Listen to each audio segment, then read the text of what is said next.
Semuanya berawal di kuil Tao yang terpencil, di mana Anxia telah dibesarkan dan dilatih sejak ia ditinggalkan saat masih bayi. Suatu hari, gurunya memintanya untuk melawan setiap biksu lain. Jadi siapa yang akan kalah, maka dia yang akan pergi dari kuil tersebut.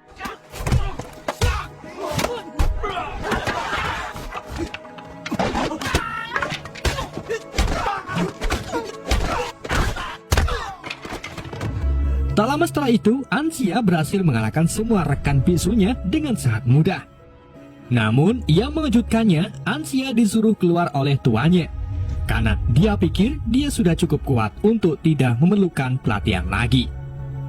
Selain itu, tuannya merasa sudah waktunya bagi Anxia untuk melihat seperti apa dunia nyata. Singkat cerita, Anxia berhasil sampai ke kota. Dia kebingungan dan segera mendapatkan masalah karena dia tidak tahu cara menyeberang jalan. Dan dengan menggunakan keterampilan bela dirinya, ia menghindari mobil dan aksinya itu membuat warga sekitar menjadi kagum. Bahkan, salah satu dari mereka bahkan melemparkan koin ke arahnya. Namun koin tersebut tidak cukup untuk membeli makanan satu mangkok saja. Dan saat malam tiba, Anxia sudah kelaparan. Ketika dia melihat Dr. Sui meninggalkan restoran dengan membawa sebungkus makanan, Anxia memutuskan untuk mencurinya, yang menyebabkan aksi kejar-kejaran pun terjadi. Akhirnya, mereka tiba di sungai, dan ketika Anxia melompat tepat pada waktunya, Sui terjatuh ke dalam air. Anxia pun tidak ragu-ragu untuk menyelamatkannya, dan sebagai rasa terima kasihnya, Sui memberinya makanan. Dia juga menganggap Anxia sebagai orang yang lucu dan memiliki jiwa yang murni. Jadi, dia memutuskan untuk membawanya ke apotek untuk bekerja. Sui tinggal bersama istrinya bernama Nyonya Sui, yang tidak terlalu memperhatikan suaminya dan lebih memilih bergaul dengan kakak iparnya.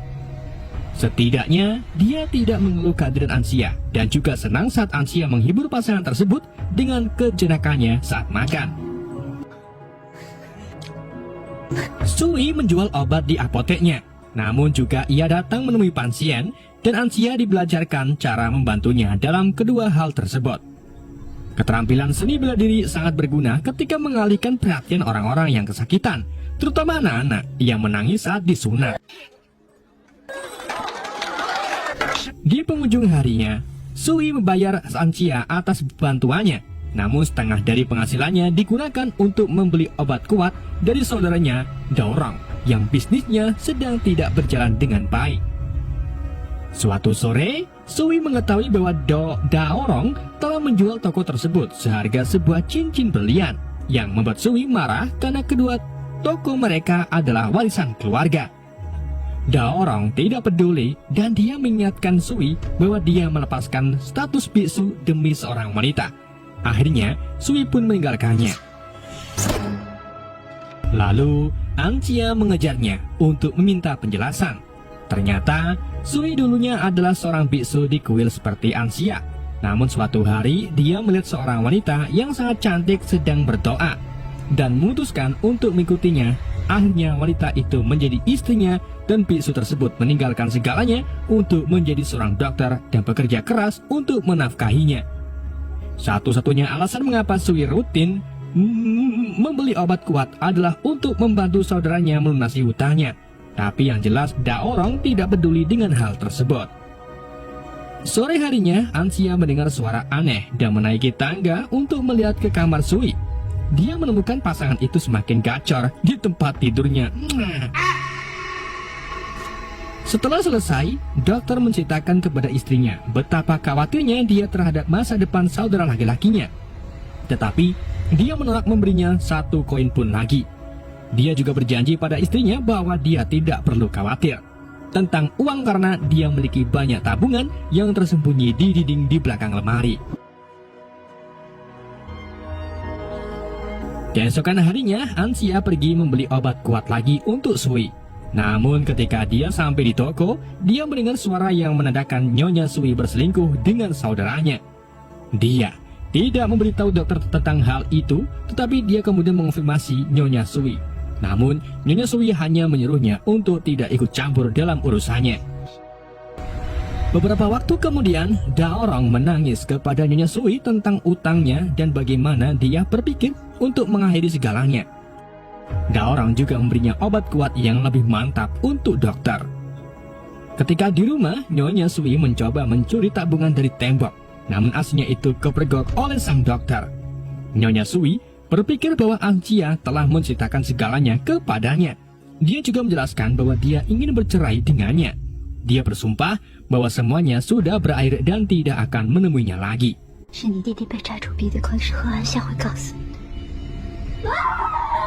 Beberapa hari kemudian, di tengah malam, Angcia mendengar teriakan Nyonya Sui. Ternyata, Dr. Sui sudah meninggal. Ketika mengucapkan selamat tinggal pada majikannya, Angcia ingat dokter berjanji kepadanya bahwa dia tidak akan pernah lapar dan menerima tanggung jawab untuk mengambil alih tokonya. Hal ini memungkinkan dia menemukan kotak obat kosong yang membuatnya curiga. Setelah dokter pergi, Daorong tidak merasa malu dan datang menjemput Nyonya Sui secara langsung. Dan mereka berdua mengabaikan Angcia saat Angcia mengingatkan mereka bahwa mereka harus menghormati tradisi 7 hari berduka. Namun mereka berdua tidak mempedulikan hal tersebut. Daorong dan Nyonya Sui pergi naik perahu dan selama itu, Nyonya Sui juga merasa aneh bahwa Daorong tidak bersedih. Dia kemudian menyadari bahwa Daorong memasukkan racun ke dalam obat kuat tersebut. Hal ini memicu pertengkaran yang menguncang perahu dan menyebabkan kebocoran. Akhirnya, lama-kelamaan perahu mereka pun tenggelam. Saat perahu sudah di dalam air, Angcia muncul untuk menyelamatkan mereka. Namun di situ, Angcia masih marah dan teringat atas apa yang mereka lakukan terhadap dokter, dan akhirnya ia tidak jadi menyelamatkan mereka. Angcia berlari ke kuil untuk berdoa atas dosa-dosanya dan ditemukan oleh kepala biara Rusong yang membuat Angcia berlutut di hadapan Buddha sehingga dia dapat dihukum karena perbuatannya. Angcia menghabiskan 7 hari berlutut untuk bertobat hingga dia pingsan. Ketika Angcia kembali ke toko, dia bertemu Zhao. Dia adalah seorang siswa seni bela diri yang dapat menggunakan teknik khusus yang mampu menghancurkan benda-benda di sekitarnya.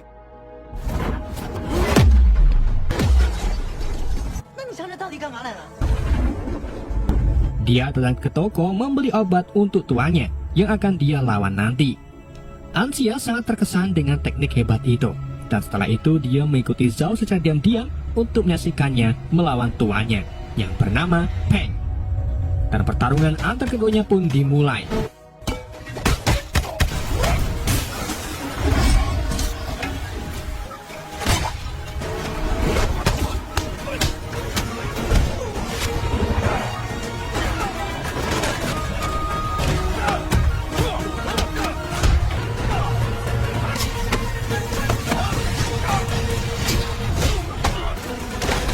Zhao menolak menyerah dan menggunakan teknik khusus untuk meneratkan pukulan terakhir dengan alat peraga. Namun hal ini juga memaksanya untuk mengakui bahwa ia telah melatih teknik masternya di belakang punggungnya.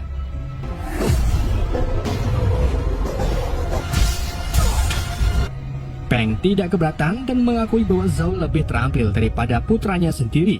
Jadi dialah yang akan mewarisi kepemimpinan di sekolahnya. Zhao yang bahagia mulai berjalan keluar, tapi tiba-tiba Peng membunuhnya dengan payungnya untuk membalas dendam atas teknik curiannya dan menjadikan putranya sebagai ahli warisnya. Keesokan harinya, putra Peng, yaitu Qixi, muncul di toko Angcia untuk membeli obat untuk ayahnya. Dia juga memiliki daging yang ingin dia masak, dan Angcia bersedia berbagi dapurnya sebagai imbalan berbagi makan siang.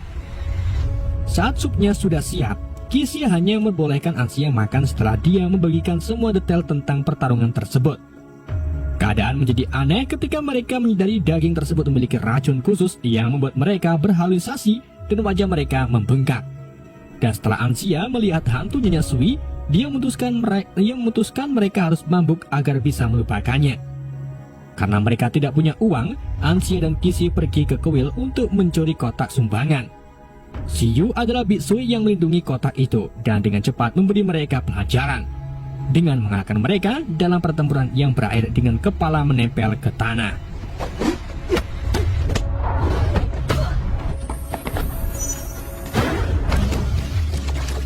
Kiri lari ketakutan, namun Anxia tetap meminta maaf dan minta Xiu menjadikan majikan muridnya, namun Xiu menolaknya. 你认识彭基子？我刚才已经帮你们把毒解了，这是清清的扫地。是这个人吗？ Keesokan paginya, Qixi memberitahu Peng tentang apa yang terjadi, dan Peng segera menyadari bahwa itu pasti Xiu yang sama yang dia latih saat mereka masih muda dan mencuri teknik darinya. Percakapan mereka terhenti saat Anxia membawakan pesanan obat, dan setelah Qixi dengan cepat mengusirnya. Dia menjelaskan kepada ayahnya, Anxia lah yang memberitahunya tentang kuil tersebut. Sekarang, Peng mengira Anxia dan Xiu bekerja sama. Sementara itu, Anxia mengemasi barang-barangnya dan mengucapkan selamat tinggal kepada arwah Dr. Sui. Sampai akhirnya Anxia sampai di kuil dan mohon pada Xiu agar melatihnya lagi. Anxia mulai menunjukkan bahwa dia bisa berguna dengan menyapu area tersebut. Tapi Xiu mengambil sapu darinya dan menunjukkan kepadanya teknik. Kemudian Anxia disuruh untuk menyapu kembali. Beberapa saat kemudian, seorang gadis mendekati Anxia dan mengatakan bahwa ramalannya meramalkan bahwa dia akan bertemu penyelamatnya di kuil. Keinginan terbesarnya adalah memiliki seorang bayi, dan Anxia berjanji akan membantunya menemukan jalan keluarnya. Sore harinya, Anxia menemui Rusong untuk minta nasihat. Rusong memberitahu Anxia tentang ruang rahasia di kuil tempat para pria membawa wanita untuk membuat mereka hamil, dan dia menguncinya beberapa waktu yang lalu untuk melindunginya. Anxia tidak yakin mengapa Rusong menganggap ini lucu, tapi saat dia membuka matanya, dia menemukan kunci kamar. Setelah itu, Anxia membawa gadis itu ke kamar dan akhirnya menyadari ada ruang bagi mereka untuk Mereka mengalami malam yang indah bersama, namun gadis itu tidak mau memberitahu namanya karena mereka tidak bisa bertemu lagi. Kemudian setelah berbagi pengalaman ini dengan Xiu menjelaskan bahwa ketika majikan lamanya meninggal, dia mewarisi teknik serangan kera kepadanya dan menjadikannya pewaris sekolah karena putranya Peng tidak cukup baik. Peng sangat marah dan melawan Xiu hingga ia kabur dari sekolah, dan saat ini Xiu sedang menunggu saat yang tepat untuk mengembalikan sesuatu kepada pemiliknya yang sah. Percakapan mereka tiba-tiba disela oleh Peng yang datang untuk meminta panduan rahasia teknik ayahnya.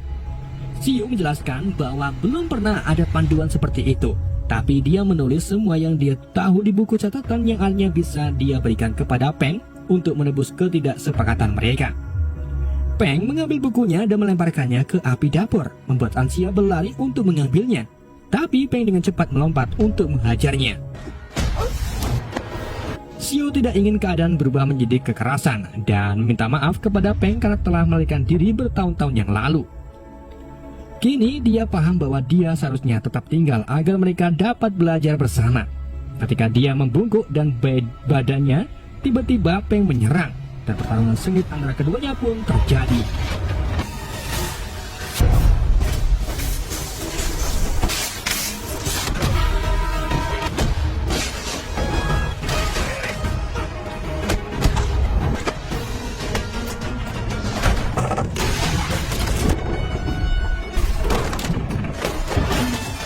Xiu harus mendorong Anxia berapa kali untuk menghentikan Peng menyerangnya.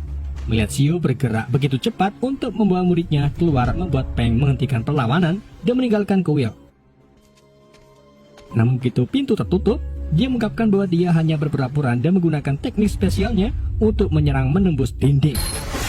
Peng mengira dia menang dan kembali ke dalam untuk memeriksanya, mendorong Xiu untuk melompat ke arahnya dan memulai kembali pertarungan.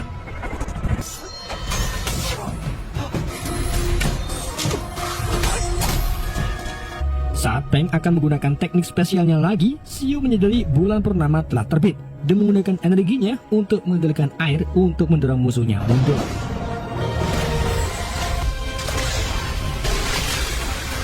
Namun, Peng berhasil menahannya, membuat aliran sungai terbelah menjadi dua dan mengenai keduanya secara bersamaan. Peng memanfaatkan kesempatan itu untuk melarikan diri, tapi dia pingsan begitu sampai di rumah. Qixi bergegas mencari obat di laci dan menemukan pistol di sebelahnya. Kini kenangan akan menjadi senjata. Itu telah hilang dari ingatannya selama dia merawat ayahnya. Sementara itu, Anxia akhirnya meyakinkan Xiu untuk mengajarinya teknik. Meskipun untuk saat ini mereka mulai dengan teori di balik kekuatan alam. Sebagai ucapan terima kasih, Anxia mengungkapkan dia berhasil menyelamatkan buku catatan itu dari api dan mengembalikannya ke Xiu.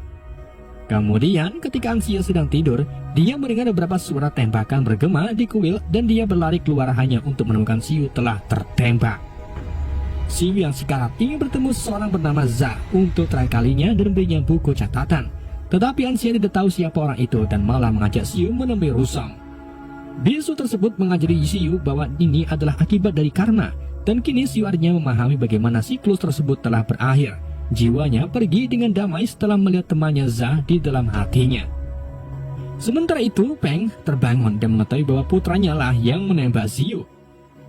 Beberapa hari kemudian, Anxia pergi ke kota karena dia mengetahui Za telah menjadi pemain di teater lokal. Setelah pertunjukan selesai, Anxia memberitahu Za apa yang terjadi. Tetapi bahkan ketika Za mengunjungi kuil dan melihat pakaian yang berlumuran darah, dia menolak untuk mempercayainya. Terutama karena Xiu tidak pernah menerima siswa sebelumnya. Anxia membagikan lebih banyak detail untuk membuktikan ceritanya. Dan sebagai balasan, Za menjelaskan bahwa dia telah bertemu Xiu sebelum mereka bergabung dengan sekolah kungfu.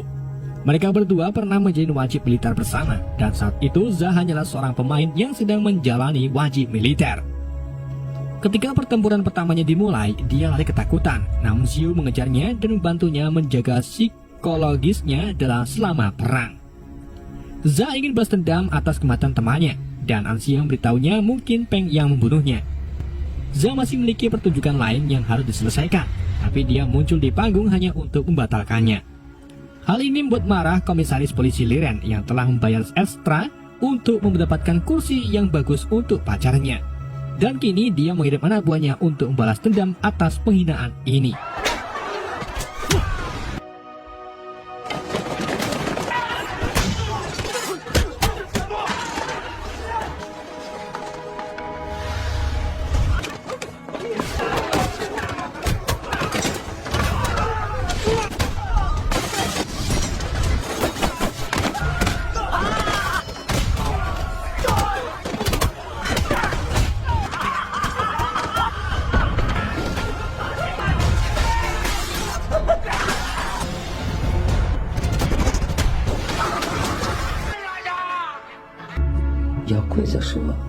Keesokan harinya, Liren menghubungi Peng untuk membalas dendam bersama. Liren berpura-pura menangkap Peng dan menelpon Za untuk memberitahu dia bahwa pembunuh Xiu telah ditangkap. Jadi Za disuruh datang saat mereka memindahkannya ke penjara. Za menerimanya dan Peng serta Liren menyiapkan anak buahnya untuk membuat jebakan. Sore harinya, Za dan Anxia melakukan ritual khusus untuk memberkati tombak Za dengan baju Xiu yang berlumuran darah. Za menjelaskan bahwa setelah mereka berdua berlatih selama bertahun-tahun di alam, Xiu mengumumkan sudah waktunya untuk meninggalkan goa mereka dan Za kembali ke panggung karena hidup harus seimbang. Keesokan harinya, Liren dan Kisi tetap berada di mobil bersama Peng sementara anak buah mereka melanjutkan penyergapan. Namun, mudah bagi Za dan Anxia untuk bekerjasama dan menghajar mereka dalam hitungan detik.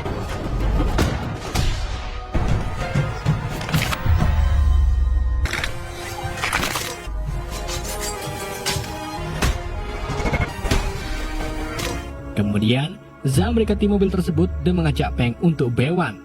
Pertarungan pun dimulai dengan kedua pria tersebut saling bertarung dalam ruang pikirannya.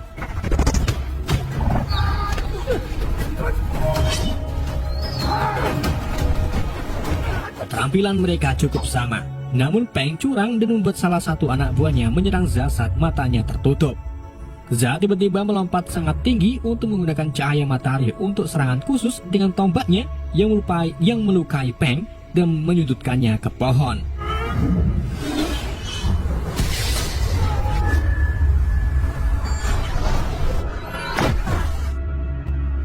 Za bertanya apakah dia benar-benar membunuh Peng, dan Peng mengatakan dia melakukannya untuk melindungi putranya. Tiba-tiba, Kisi muncul dengan pistol dan mengaku bahwa pembunuh sebenarnya adalah dirinya. Hal ini menyebabkan Anxia memukulinya beberapa kali dan mengambil senjata darinya. Kisi menunjukkan bahwa Xiu pernah melihatnya namun tidak pernah menyebutkan namanya, yang membuktikan bahwa dia ingin mengakhiri siklus balas dendam ini. Tiba-tiba mengambil tombak Za dan mengakhiri segalanya, menawarkan nyawanya sebagai ganti nyawa putranya agar generasi baru dapat memulai kembali tanpa kebencian di masa lalu. Sesaat sebelum pergi, Li Ren menembak kaki Za. Hal itu menyebabkan Anxia dan Qixi mengejarnya. Tanpa Anxia gagal menghentikannya, Za datang dengan cepat dan melempar mobil menggunakan tombaknya hingga meledakkan slebel cuak.